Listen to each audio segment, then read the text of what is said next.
Investment sectors में पूछूं उससे पहले ये जो बैंक और एनबीएफसी की आप बात कर रहे थे जिसको लेके थोड़ा पॉजिटिव मूड माहौल बन रहा है, इसकी खबर पहले एक्सप्लेन कर दीजिए सर। तो इसमें नया हुआ क्या ये समझिए। आरबीआई ने एक ऐलान किया है और ऐलान ये किया कि जो बैंक लोन देते हैं एनबीएफसी को, एनबीएफसी का बिजनेस मॉडल क्या है, किसी से लोन लेगी और किसी को लोन देगी। लोन लेना है तो किससे लेंगी, बैंक से लेंगी, बैंक के पास ही पैसे हैं। देती किसको है, जिनको जनरली बैंक्स नहीं देते, है ना। ये थोड़ी सी रिस्क ज़्यादा लेते हैं, ज़्यादा ब्याज पे दे देते हैं, तो बीच का पैसा इन्हें बनाना। अब अगर आरबीआई को चाहिए कि एनबीएफसी लैंडिंग कम करे, लोन कम दे, तो क्या करेंगे, आप इनके नल का पानी कम कर दो। तो अब बैंक्स को अगर वो टाइट कर दे कि आप लोन कम दो, तो उनके पास पैसा कमाएगा तो कमी उधार देंगे। करेक्ट। पिछले बार गवर्नर साहब ने क्या किया था कि जो बैंक एनबीएफसी को लोन देते हैं उस पर रिस्क वेटेज 25% बढ़ा दिया था। रिस्क वेटेज से मतलब ये होता है कि आपको इस पर ज़्यादा प्रोविजनिंग करके रखनी पड़ेगी, इसमें पैसा उधार देने में रिस्क ज़्यादा है। उससे होता है क्या है, बैंक कंपेरेटिवली कम लोन दे पाते हैं, और जो देते तो फिर उसकी कॉस्ट गिनने के लिए उनको क्या करना पड़ता है, ब्याज बढ़ा के देना पड़ता है। अब आरबीआई ने उसको हटा दिया, बोले वो जो एक्स्ट्रा कराया था अब उसकी ज़रूरत नहीं, हटा दिए। तो अब बैंक एनबीएफसी को ज़्यादा पैसा दे पाएंगे, सिस्टम में लिक्विडिटी ज़्यादा आएगी, एनबीएफसी के पास ज़्यादा आएगी तो एनबीएफसी सिस्टम में और डालेंगे। ये एक अच्छा संकेत आया, ये है, ये बैंक और एनबीएफसी दोनों के लिए पॉजिटिव है। इनके लिए पॉजिटिव है, ज़्यादा उन बैंकों के लिए पॉजिटिव है जिनकी लिक्विडिटी सिचुएशन थोड़ी टाइट रहती है, या जो एनबीएफसी को ज़्यादा उधार देते हैं।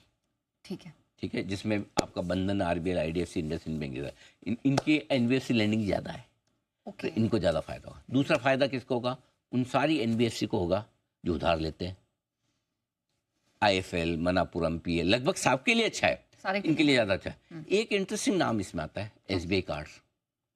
तो एसबीआई कार्ड सबसे बड़ा बोरोवर है बैंक का, क्योंकि उनको तो क्या है, वो क्रेडिट कार्ड वाला है ना, अनसिक्योर्ड लोन है उनका।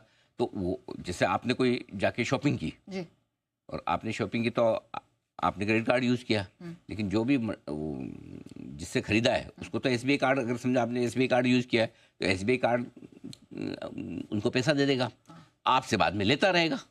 ठीक है, अब वो देगा तो लाएगा कहाँ से, जब तक आपसे ना आए तब तक बीच की जो फंडिंग है वो बैंक से लेते हैं। करेक्ट। तो इनके लिए बड़े फायदे की बात है, ये है, ये बड़ी चीज़ है। तो ये सब कुछ हुआ है।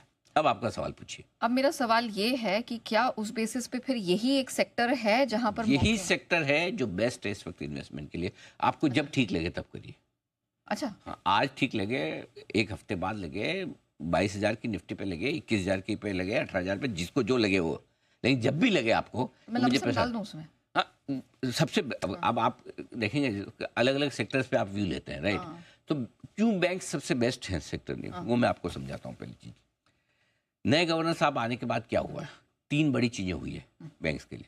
नंबर 1, उन्होंने सिस्टम में लिक्विडिटी डालने का प्रयास किया, जो पुराने गवर्नर साहब भी करके गए थे, सीआरआर कट करके गए थे, उसको उन्होंने आगे बढ़ाया, ओएमओ किया 60,000 करोड़ का, उसको और बढ़ा भी दिया जरूरत पड़ी तो। एक उन्होंने बहुत सिंपल क्लियर कट इंडिकेशन दिया कि भाई सिस्टम में लिक्विडिटी की कमी नहीं आने दूंगा, नंबर 1। दूसरा, उन्होंने ब्याज दरें घटा के सिग्नल दे दिया कि हम गिरती हुई ब्याज दरों वाले माहौल में जा रहे हैं। करेक्ट। यानी कि अब नेचुरली ऐसे तो आप सिस्टम में लिक्विडिटी डालो, ऑटोमेटिकली कम हो जाती है ब्याज दरें, लेकिन बैंक्स जो उधार लेते हैं उसके लिए प्राइम लेंडिंग रेट होती है, वो तो ब्याज दरों से डिसाइड होती है। तो वो संकेत उन्होंने दूसरा दिया। तीसरा, अभी जैसे ये बैंक्स और एनबीएफसी के लिए इन्होंने कहा कि हम रिस्क वेटेज हटा रहे हैं, इसका मतलब क्लियर कट है, गवर्नर साहब का फोकस ग्रोथ पर पूरा है, उनको ग्रोथ लानी है। ये सारी चीज़ें ग्रोथ बढ़ाने के लिए, इसमें से कोई भी एक्शन ऐसा नहीं जो महंगाई कम करने वाले के लिए। आरबीआई के 2 ही काम होते हैं, महंगाई काबू में रखना और ग्रोथ बढ़ाना। तो हर वक्त समय समय के हिसाब से गवर्नर साहब अपनी डिसाइड कर लेते हैं कि मुझे किस पे ज़्यादा फोकस करना है। नए गवर्नर साहब मल्होत्रा साहब ने पूरा फोकस क्लियर कट कर रखा है कि मुझे ग्रोथ बढ़ानी है, ग्रोथ को वापस ट्रैक पर लाना है। ये सारे हो रहे हैं, तो इससे बैंकिंग सिस्टम मजबूत होगा, लिक्विडिटी होगी, ग्रोथ पर आएगा। और इसीलिए निवेश के लिए आज से बैंकिंग सेक्टर मुझे सबसे बेस्ट लगता है। लेकिन इसका कारण एक और है, एक तो आरबीआई की पॉलिसी जो आ रही है, ओवरऑल पॉलिसीज आरबीआई की जो आ रही है वो बैंकिंग सेक्टर के लिए अच्छी आ रही है। दूसरा, पिछली तिमाही के नतीजे देखिए आप, मैक्सिमम 1-2 एक्सीडेंट छोड़ दीजिए, बाकी ज्यादातर बैंक्स के रिजल्ट ठीक आ रहे हैं।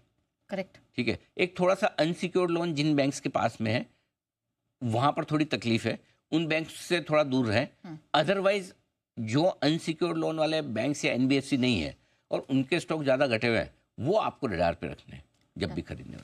डन। चलिए सर, आपने ये तो बता दिया कि आज के लिए, आने वाले समय के लिए किस तरह के मौके और स्ट्रैटेजीज पे है ध्यान देना, लेकिन अब आगे